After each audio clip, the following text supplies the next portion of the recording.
I'm Mary. The pastor asked me to tell my story this morning.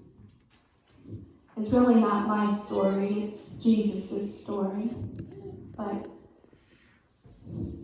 I shared my story once with Luke, and he wrote it in his book. I don't know if you can tell I'm a little nervous. To begin my story, I'm not sure where to even start.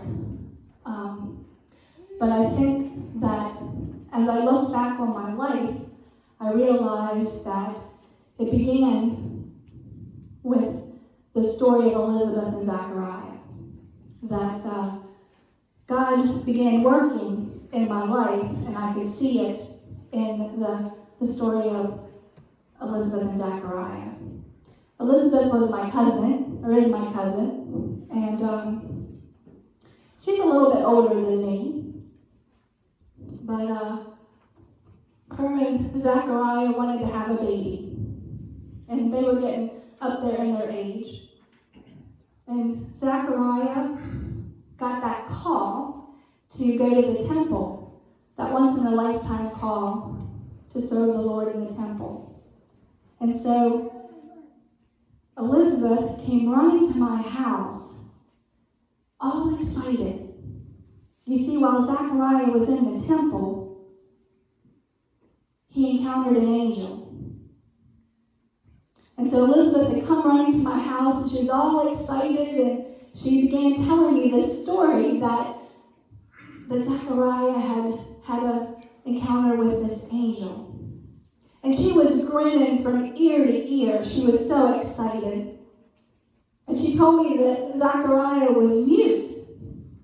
And I knew that wasn't why she was smiling. That couldn't be why she was smiling. But then she tells me that the angel said that they would have a baby. I was so excited for them. And then a couple weeks later, I too had an encounter with an angel. I was just standing there, and he stood before me. And at first, I was a little concerned. You see, in our culture, a woman couldn't be with a man unless you were married. And I was a little bit concerned. And then he began to talk to me and tell me that I had found favor with the Lord. He went on to say that I was going to have a baby. Well, see, I was betrothed to Joseph. I was so excited we were going to get married soon. And the angel said I was going to have a baby. I thought, well, I'll have Joseph's baby. Of course, we had planned on having lots of kids. This is wonderful. And then the angel said that it would be the Son of God. And I kind of stopped right in my thoughts because I couldn't think, how could that be? And the angel continued to talk, and he said that the Holy Spirit would come upon me and that I would conceive a son. And at this point, I had just heard Elizabeth telling me about Zachariah being mute. And I remembered the story about Abraham and Sarah laughing at God. And I began to think, okay, how can I phrase this question in a respectful and polite way? And so I said, but I've never been with a man before. I could still talk. It was okay. And he said that all was going to be fine, that I was going to have God's son. And my head was still kind of spinning. I mean, I was probably 14 years old, so I was still trying to comprehend all this. And I remember just bowing my head and saying, whatever God's will is.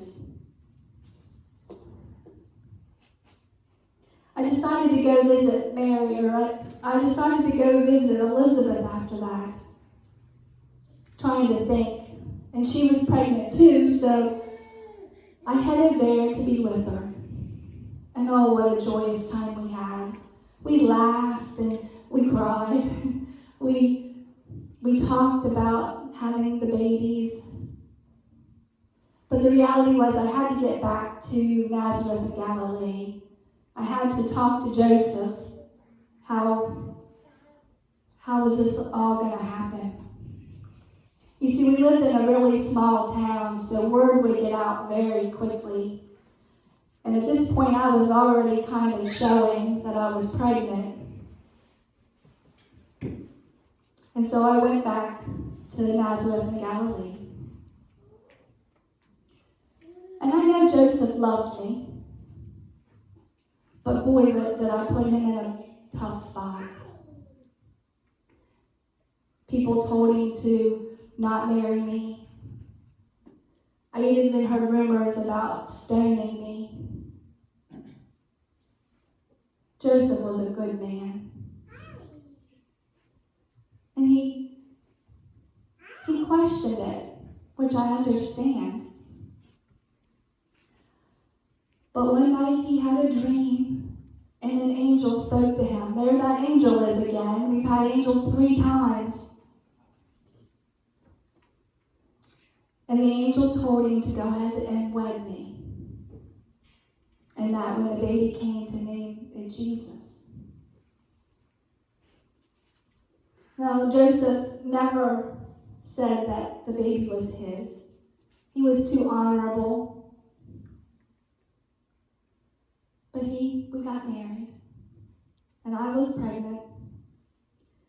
And shortly thereafter, we got a notice that we had to go register in Bethlehem. I really wasn't looking forward to it. I was really pregnant, and that was a long way to go.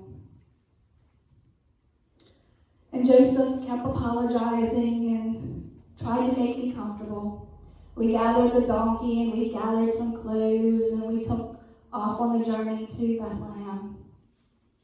I walked a little. I rode on the donkey a little. It wasn't comfortable. And we made it to Bethlehem. It was so crowded, there was people everywhere.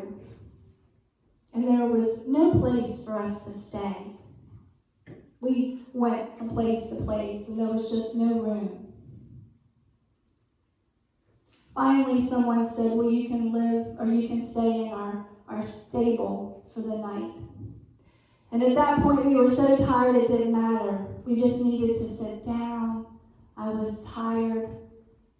I was uncomfortable.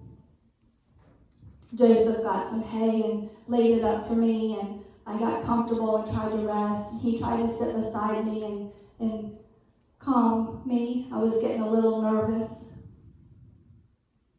And what you know, in that stable, Jesus was born. Amen. That precious little baby, looking at his eyes and his little nose. I counted all 10 fingers and all 10 toes.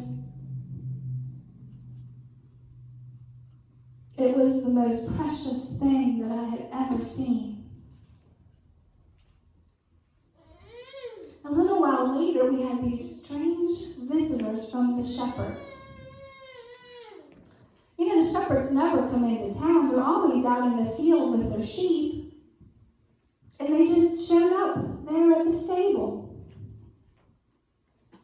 They had told us that they had saw an angel and that she had foretold of this baby in the manger. And so they had to come and see. And so there they were, standing in front of us, looking at Jesus in the food trough. I wanted to hold him the whole time, but we had to not spoil him. About a week or two later, it was time for us to take Jesus to the temple for the purification ritual. And I remember getting there and holding Jesus, and this man comes over to us. I think his name was Simeon. And he takes Jesus in his arms, and he's looking at him, and he's talking all this stuff that was really confusing and a little scary about Jesus was the Messiah, that he was going to do all these things. I remember kind of just holding all those thoughts in my mind. I don't know if Joseph and I ever talked about it. Then there was a woman at the temple. Her name was Anna. And she too called Jesus the Messiah. I knew Jesus was a gift.